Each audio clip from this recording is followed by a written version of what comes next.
Hey, Daniel, what's up? Hey, Ronan. My name is Todd Ronan, and I'm on the Reality Forecast channel and show. And this is my buddy Daniel Lakstins, and he's back again to tell me what he's been doing and what he's been working on. And we're going to share some exciting things with y'all.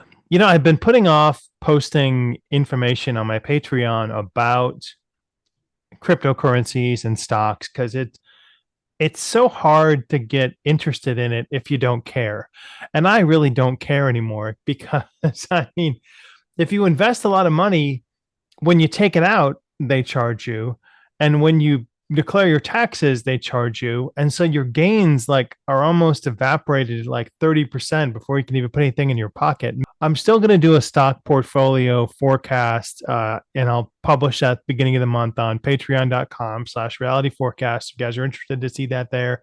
I also do manifestation work there and question and answers for remote viewing. And I've got an ongoing project now about trying to help people be better remote viewers. And I'm going to meet every Thursday night with friends for the next couple of months to practice their remote viewing skills. So if you're interested in that, you can email me remoteviewit@gmail.com or go to realityforecast.com. And, if you're interested in a 15-minute free reading, I also do that too, because I'm trying to hone my psychic skills. I'm getting better at that too.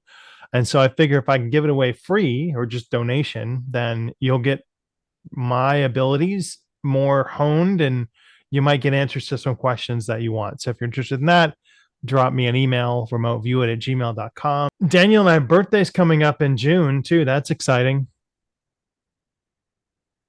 That's right. I'm the eighth, and you are the. June 12th is when that's going to happen. So you and I have talked about this in the past about the UFO phenomenon, the whole disclosure movement, and now they're rebranding to UAPs. And I wanted to spend a little bit of time talking about the mystery of rebranding and the mystery of disclosure and what we're seeing out there. I'm very aware of some of those, and I always raise my eyebrow because they keep coming out with these different things.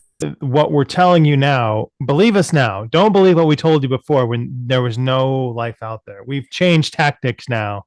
And our new tactic is that there might be extraterrestrial life out there, but it's probably harmless. But it might be visiting, but it might not be.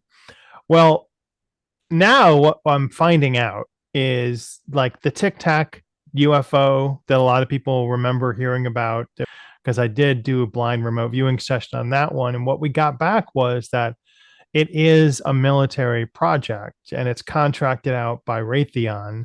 And Raytheon built this project and this craft that was autonomously, able to move. So there are some things you can do now with head implants. When we looked at the pilot of that craft, they weren't on the craft. They were somewhere else and they were surrounded by, like, I think it was five guys, but they were in a room and they were witnessing what was going on a closed circuit television. And so they were seeing this guy like with his head design where he wanted the ship to go. He was thinking it was going somewhere and it would go somewhere. And that was just a regular human guy who had a contract at Raytheon and was running this ship with his mind. And that we didn't look much at the technology of that ship at the time. It was more about the origin, because we wanted to see if it was an ET origin craft or if it was like real. And I mean, I say real because ET stuff is real too, but it's also, there's a smokescreen when you get all sorts of UAP stuff and UFO stuff. What's the truth behind it? Who's operating it? Where does it come from? And what's the what's the propulsion or how does it move? Is really the three things you always want to know. And I can do that for a lot of UFO targets. And I have done for a lot of UFO targets. And I can tell you some are belonging to grays, depending on the situation. Some are belonging to blonde haired. You can see through masks too. When you do a remote viewing session, if I were to sketch somebody and they're presenting themselves to you as like a long haired, quote unquote, Venusian, I can see what they really look like. And it's not that. They have like like a mammography technology that they're trying to present to you as being, more calming and more serene to your eyes, when really you can see through them and they don't really look like that at all. They're a bit more gaunt, more disturbing looking. Um, but it depends. I've said this before, 70% of ETs look like you and I, and maybe Sort 65. of sometimes, And the right? other 35 or 40%, they look different and weird. And so we see them sometimes when we're doing UFO stuff and uh, examinations of UFO craft. But this new UFO UAP flap, it does feel like a distraction to me too. Yeah. Well, I just don't understand why they haven't just perfected going inside the vehicle and then using their mind to pilot the craft. I mean, that's what the craft's made for. So are they trying to hook up some technology, and then why do they not want to be in the craft?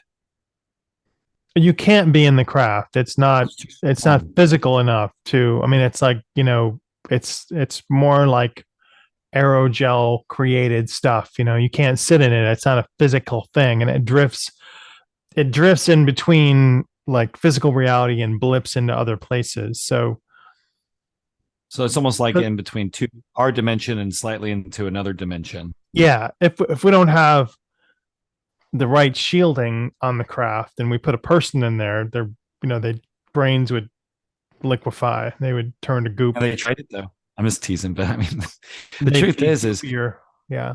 because the one craft that they were trying out, I can't think of the guy's name that used to work there, and then like in 50 area 51, and then he brought buddies to go look at the spacecraft, and they're up on the hill like drinking beer. They're in their 20s, and then they kind of got busted. But he says that was reverse. It had a power Yeah. source, So but it was Bob reverse. Lazar still has lots of military contacts and contracts. And I think he's got like a magnet company and it makes these like high functioning magnets. And like, you know, they they had him work there and he was really dumb. He wishes he didn't tell George Knapp about what he saw, because he took George Knapp out to like S4 and they were able to film stuff with the VHS, and then they got busted by it and they fired um, Bob Lazar, and then they tried to change his existence and say that he didn't work here and didn't work there,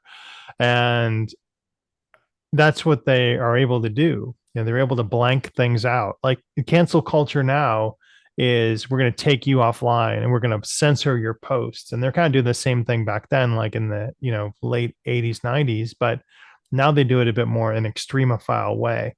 And so if I were to come out and tell you, this has never happened, but if I were to come out and tell you that, Still have this mentality that in my eyes is from like the 30s and 40s and 50s, where it's like, well, we can't release this information to the public because there'll be a panic and a scare and all this stuff. But I think that humans have been prepared long enough now.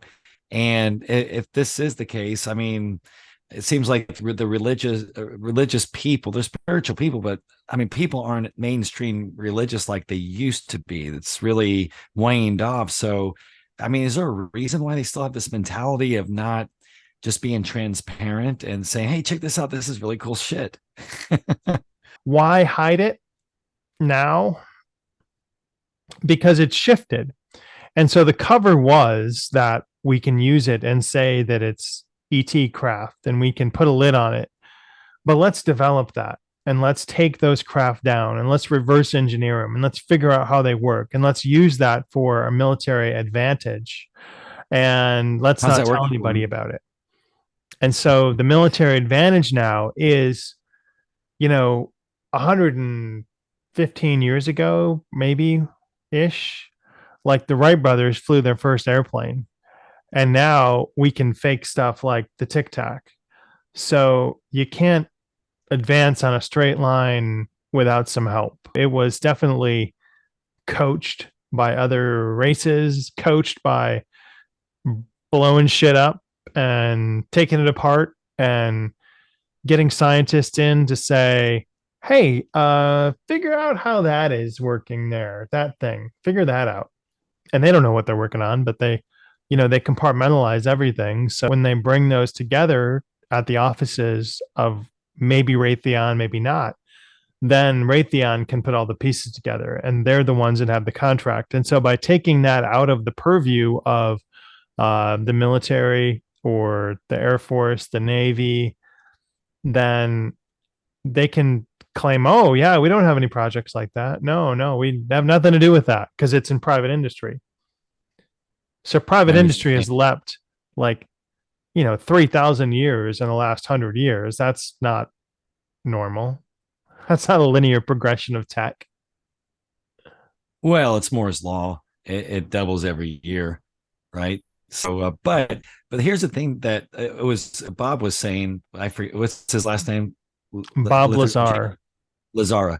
So he was saying that if you were to say drop a or have a small nuclear weapon and you took it back to the Romans back 2,000 years ago, I mean, they would not be able to reverse engineer it. And if they did, once they open it up, they'd all die of radiation before someone would really be able to figure it out. You know what I mean? And I'm just thinking of like the way our computer chips are made. Imagine it's like it would take some time for our scientists to figure out this technology unless they use their minds.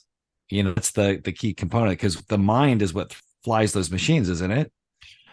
So the thought that I had that flashed me in your description was there was I think it might have been 1987 or earlier, but it's called the Cash Landrum UFO sighting. And this woman is out, might have been in Texas, and she was watching this triangular shaped craft limp along like, and it was being escorted by black helicopters, and she came down with this like really big rash and developed skin cancer, and it was because she was exposed to that type of radiation. So even 30 years ago or however long that was, we didn't really know what we were doing 40 years ago, 45 years ago in the 80s, and we've developed better sensitivity around protection methods for those ships and protection methods for those dangerous, highly volatile, aerosolized, heavy elements. We've developed better containment methods, better security methods. And I say we, not me, but we as a navigational entity that's outsourcing all this shit to other defense contractors. But let me ask you this though: do they basically have inertia dampers on the ships? Because from what I understand is if they're going at high speeds and then shoot over this direction, they pretty much be splattered on the wall, without inertia dampers. You know what I'm saying? So the way that spacecraft can They're move not it is moving from place A to place B in a trajectory manner or a propulsion manner that you think of. They're flickering from one place A and flickering to one place B. So what you see is almost like the after image glow of their being in the physicality and moving through physicality to another place. So there's no movement like that. There's no movement from A to B. It's like we're at A and we didn't go dot dot dot dot dot dot dot to B like every single transportation method that we have here on Earth does. It's at A and then it's at B, but it didn't move in that space to get there. right. It reminds me of the God particle, or when they're toying with these particles like the CERN collider, and then they disappear and can reappear anywhere in the universe. And so basically, it's the same type of technology. We're influencing whatever matters there to move along whichever line that we're doing, but we're communicating through our thoughts, though, aren't we? When they are controlling those crafts.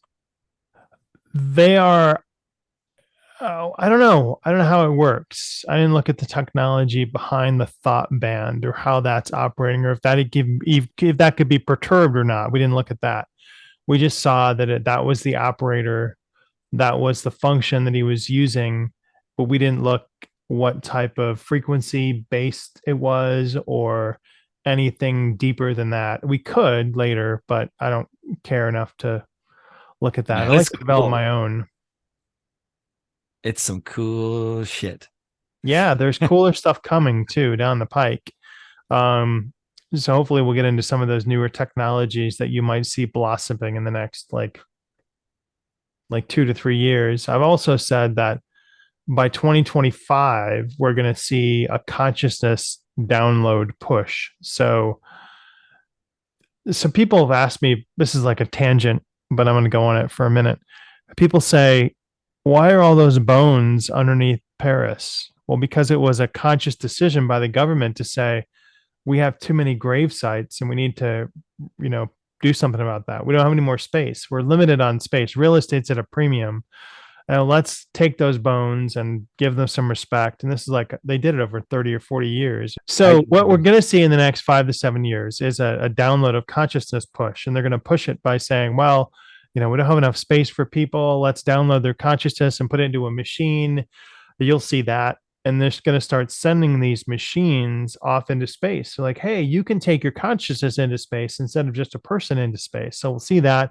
We're also going to see womb farms where people can say, oh, yeah, I want to have a kid, but don't have the time to have a kid. So, let's just send my genetics away and then you can impregnate it and you can like grow a baby for me and I'll pick it up when it's ready. And that's going to mess people up because you need that mother connection as you're growing up, that 9 months. It's important for, you know, gestation and psychological help. So we're going to see a lot more automatons coming out after that is coming to pass in like that's 7 years out probably. But strange tech is ahead, Daniel. Prepare, buckle up. Everybody out there, we I appreciate can't your wait. It's time. gonna be awesome. Can't wait to have a space baby and set my consciousness in the outer space. Yeah. Yeah. I mean, can I just do that right now with my own mind? You can. You can. And so can all of you. Hey, thanks very much, everybody. Follow Thanks. Daniel on TikTok and stuff, and then follow me on YouTube and stuff, and then do all that other stuff. And have a good day. Peace and love, guys.